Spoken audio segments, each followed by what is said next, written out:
আজকের গল্প ভূতের কবলে পাঁচু। ছায়াবাড়ি গ্রামটি ছিল ঘন বন এবং মন্থর নদীর মাঝখানে অবস্থিত একটি শান্ত জায়গা। এটি এমন এক গ্রাম যেখানে দিনগুলো অলসভাবে কেটে যেত এবং রাতগুলো ভয়াবহ নীরবতায় ঢাকা থাকত, শুধু মাঝে মাঝে শিয়ালের ডাক ছাড়া। ছায়াবাড়ির জীবন ছিল বেশ ভালো।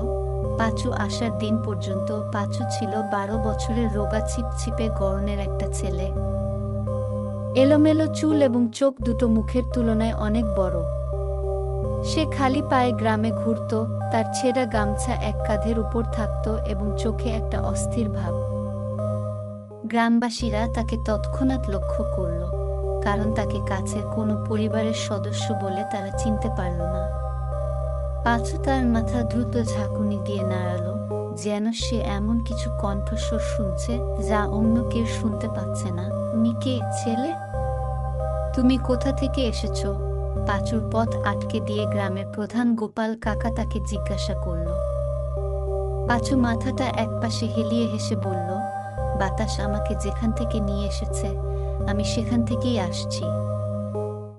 তার কণ্ঠস্বর অদ্ভুতভাবে গভীর এবং খিটখিটে, বাতাসে শুকিয়ে যাওয়া পাতার মতো। গোপাল কাকা ভ্রু কুঁচকে বলল, ঠিক করে বলো ছেলে, তোমার বাড়ি কোথায়? পাঁচুর চোখ আগুনের মতো জ্বলে উঠল এবং সে অন্ধকারে হাসতে শুরু করল। আমার কোনো বাড়ি পরিবার নেই। আমি অনেক আগেই তাদের পিছনে ফেলে এসেছি, অথবা হয়তো তারা আমাকে ছেড়ে চলে গেছে। এটা আবার কেমন ব্যাপার? গ্রামবাসীরা নিজেদের মধ্যে কথা শুরু করল। এই ছেলেটির মধ্যে কিছু একটা আছে। তার কথা, তার আচরণ, এগুলো ঠিক মনে হয়নি। তবুও দয়ার বশে, অথবা সম্ভবত করুণার বশে, তারা তাকে বছরের পর বছর ধরে পরিত্যক্ত বটগাছের পাশের পুরনো কুড়ে ঘরে থাকতে দিল। প্রথম রাত থেকেই অদ্ভুত ঘটনা ঘটতে শুরু করেছিল। গ্রামের গোয়াল ঘরের গরুগুলো দুধ দিতে চাইত না, যেন অদৃশ্য কিছু তাদের উপর আছড়ে পড়েছে। গ্রামের কুকুরগুলো, সাধারণত বন্ধুত্বপূর্ণ এবং অনুগত, বটগাছের দিকে তাকিয়ে অবিরাম ঘেউ ঘেউ করত।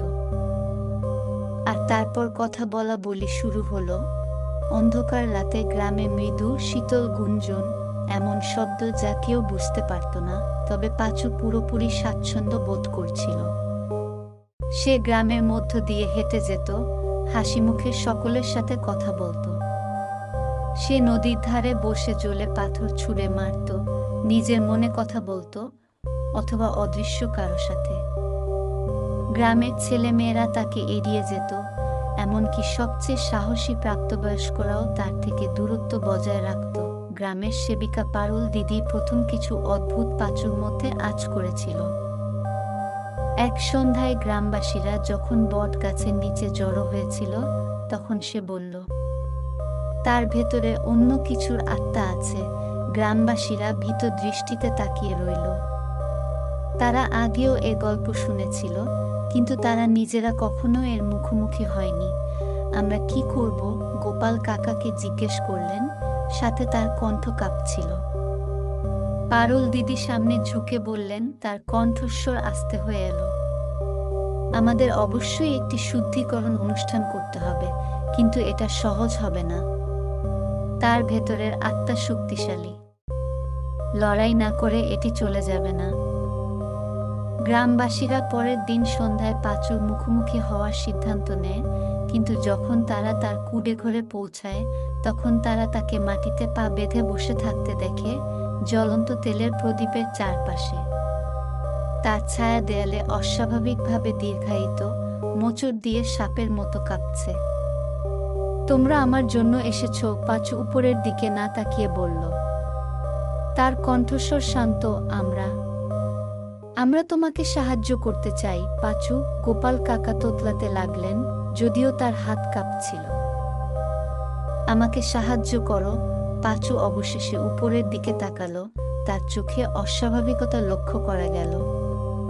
তোমরা কি জানো তোমরা কিসের সাথে মোকাবিলা করছো?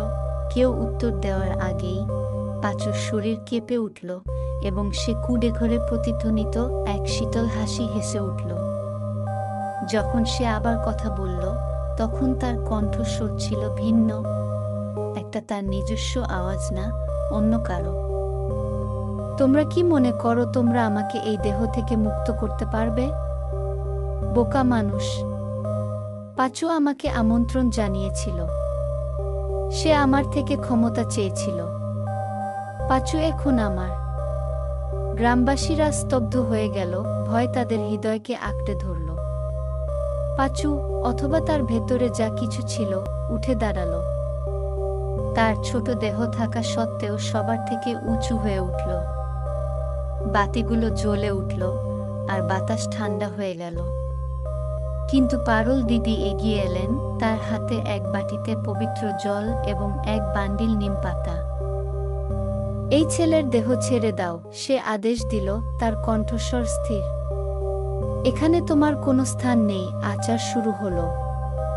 পারুল দিদি প্রাচীন মন্ত্র উচ্চারণ করলেন, কুঁড়েঘরের চারপাশে পবিত্র জল ছিটিয়ে দিলেন। পাঁচু চিৎকার করে উঠল, তার শরীর অস্বাভাবিকভাবে মোচ দিচ্ছিল এবং বিকৃত হচ্ছিল। গ্রামবাসীরা আতঙ্কে দেখছিল কি হচ্ছে এসব, তাদের প্রার্থনা নিরাময়কারীর মন্ত্রের সাথে মিশে যাচ্ছিল। অবশেষে শেষে রক্তাক্ত চিৎকারে পাঁচু মাটিতে লুটিয়ে পড়ল। বাতিগুলো নিভে গেল, কুঁড়েঘর অন্ধকারে ডুবল।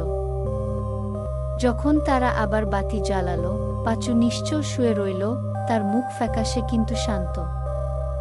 ধীরে ধীরে সে চোখ খুলল। কোথায় আমি? সে বলল, তার কণ্ঠস্বর ছোট এবং ভীত। গ্রামবাসীরা স্বস্তির নিঃশ্বাস ফেলল। ভূত চলে গেছে। কিন্তু যখন তারা পাঁচুকে দাঁড়াতে সাহায্য করল, তখন তাদের কেউই সেই ক্ষীণ ছায়াময় মূর্তিটি লক্ষ্য করল না, যে কুঁড়েঘর থেকে বেরিয়ে রাতের আধারে অদৃশ্য হয়ে গেল।